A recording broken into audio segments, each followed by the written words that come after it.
बेंगलुरु में BJP office से 50 से 100 मीटर दूर आईईडी ब्लास्ट में 16 लोग जख्मी, जिनमें 8 पुलिस वाले। सीसीटीवी फुटेज में एक शख्स दिखा आंध्र प्रदेश से चोरी की गई उस बाइक के साथ जिसमें ब्लास्ट हुआ।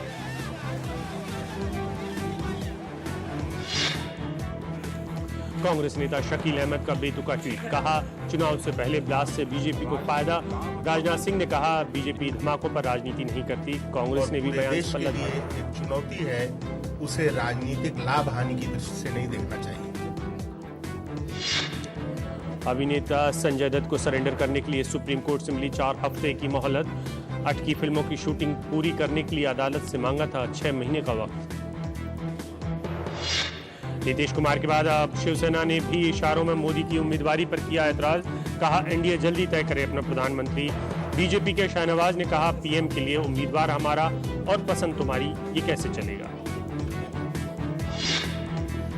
महाराष्ट्र विधानसभा की पीएसी ने पुणे में हुए यूथ कॉमनवेल्थ खेलों के लिए घोटाले के आरोप में सुरेश कलमाड़ी के खिलाफ मामला चलाने की सिफारिश की। 33 करोड़ रुपया वसूलने के लिए भी कहा। सोने की कीमतों में गिरावट जारी, अब 26,350 रुपए में 10 ग्राम। पिछले 20 महीनों में पहली बार इतना नीचे आया सोना।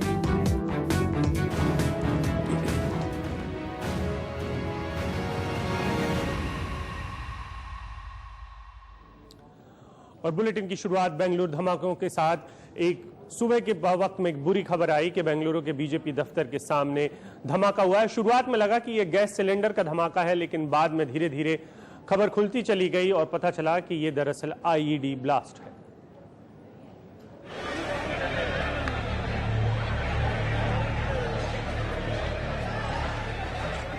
सुबह 10:30 पौने 11 बजे के बीच बेंगलुरु के मल्लेश्वरम इलाके में एक जोरदार धमाके के साथ ये गाड़ियां धू-धू कर जलने लगीं।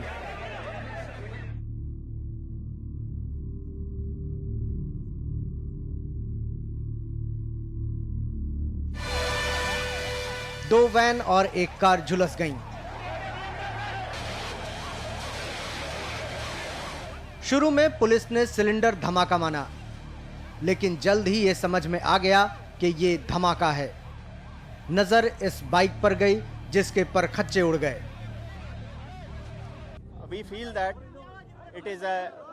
हमें आशंका है कि धमाके में मोटरसाइकिल का इस्तेमाल हुआ है, क्योंकि मोटरसाइकिल के परखच्चे उड़ गए। ऐसा लग रहा है कि धमाके में विस्फोटक और बम दोनों का इस्तेमाल हुआ है।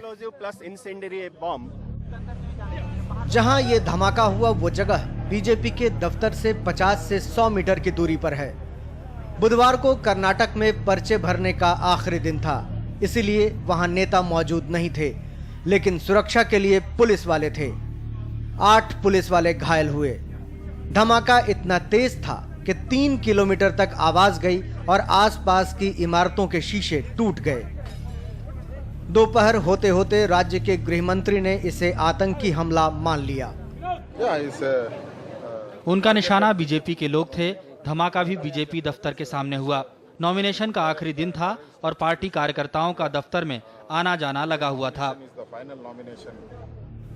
हादसे की जगह एटीएस की टीम भी पहुंची, एनआईए और एनएसजी के लोग भी। ये साफ हो गया कि ये आईईडी ब्लास्ट है, जिसके लिए करीब 2 किलो ए ग्रेड विस्फोटक इस्तेमाल किए गए।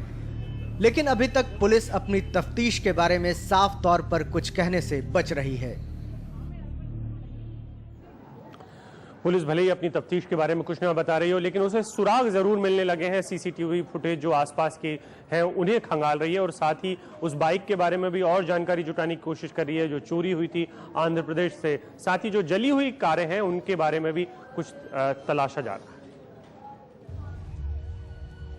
ये जलती हुई गाड़ियां, ये अफरा तफरी, ये टूटी बिखरी बाइक, इन सब के बीच बेंगलुरु की जांच एजेंसियां खोज रही हैं सुराग। इस चीथड़ा बाइक ने कम से कम यह साफ कर दिया है कि धमाकों के तार राज्य के बाहर तक जाते हैं।